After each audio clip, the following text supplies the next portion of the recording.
ഇന്ന് വിരിഞ്ഞ ബ്രഹ്മകമലം പൂവും ഇന്ന് വ്യാഴാഴ്ചയും ഉത്തരാട നക്ഷത്രവും തിരുവോണം കൂടെ വരുന്ന നക്ഷത്രവും ഉത്തരാടം 11 തൊട്ട് തിരുവോണം തുടങ്ങും.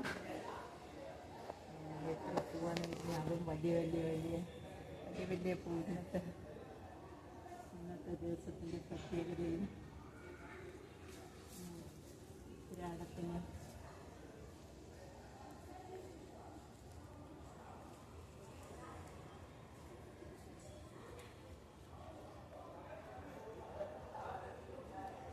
ഉത്തരാടത്തിന് വിരിഞ്ഞതാണ്. പിന്നെ ഇത് കഴിഞ്ഞിട്ട് പിന്നെ വേറെയും എല്ലാം രണ്ട് വെച്ചിട്ടാണ്.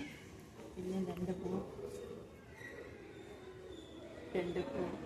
ഇപ്പം ഞാൻ രണ്ട് പൂ പറിച്ചിട്ട് ഇവിടുത്തെ ഗ്രൗണ്ടിലെ ഗണപതിക്ക് കൊണ്ടുപോയി കൊടുക്കുകയും ചെയ്ത് വലത് വെച്ച് എല്ലാവരും കണ്ടിട്ട് ഭയങ്കര ഒരു പറയുന്നു. അത് ആനന്ദശേനം കാണാം. ഇത്ര വലിയ ഒരു മഹാത്ഭുതം എന്നൊക്കെ തോന്നുന്നു. ഇത്രയും പൂ ഇരുന്നത് ഇന്നത്തെ ദിവസം. ഇന്നത്തെ നല്ല ദിവസമായിട്ട് കൃഷ്ണൻ്റെ അവതാരമായിട്ട് എല്ലാ സൗഭാഗ്യത്തിനും കാരണം ഈ പൂക്കളാണ്. നല്ല ദിവസത്തിൽ മാത്രമേ വിരിയുള്ളൂ. ഇത്രയും വലുതാണ്. ഇനിയിപ്പം 10 മണിയല്ലേ ആയാൽ ഇനി 12 മണിയാകുമ്പോഴും മതിയാവും.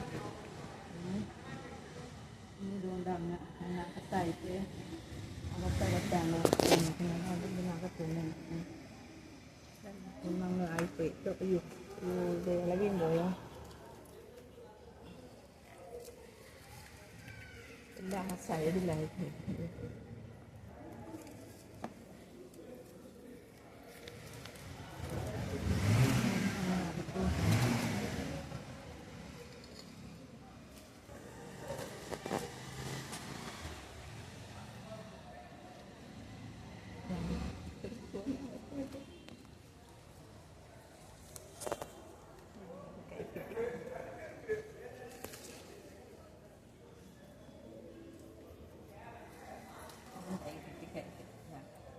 ഇത്രയും വലിയ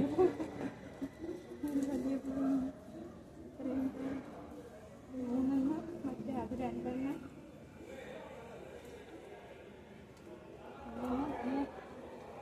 ഇവിടെ തൂങ്ങി കിടന്ന്. ഇതെൻ്റെ തുളസിയിൽ തന്നെ വെച്ചിട്ട് അതായത് ഈ പൂ ഇന്നത്തെ ദിവസം പിന്നെ രണ്ടെണ്ണം.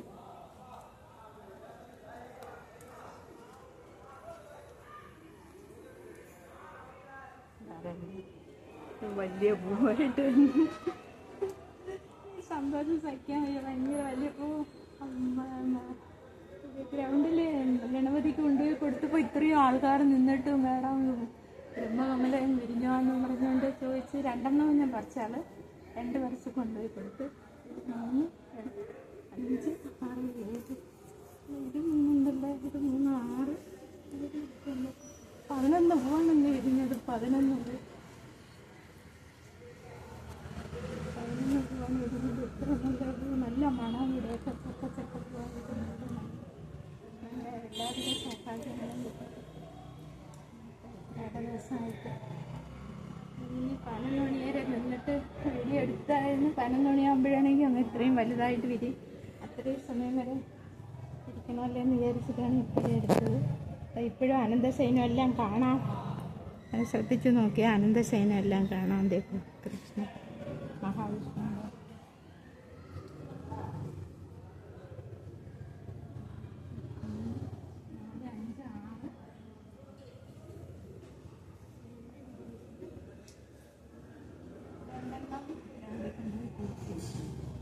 മുകളിലൊക്കെ ഉണ്ടെന്ന്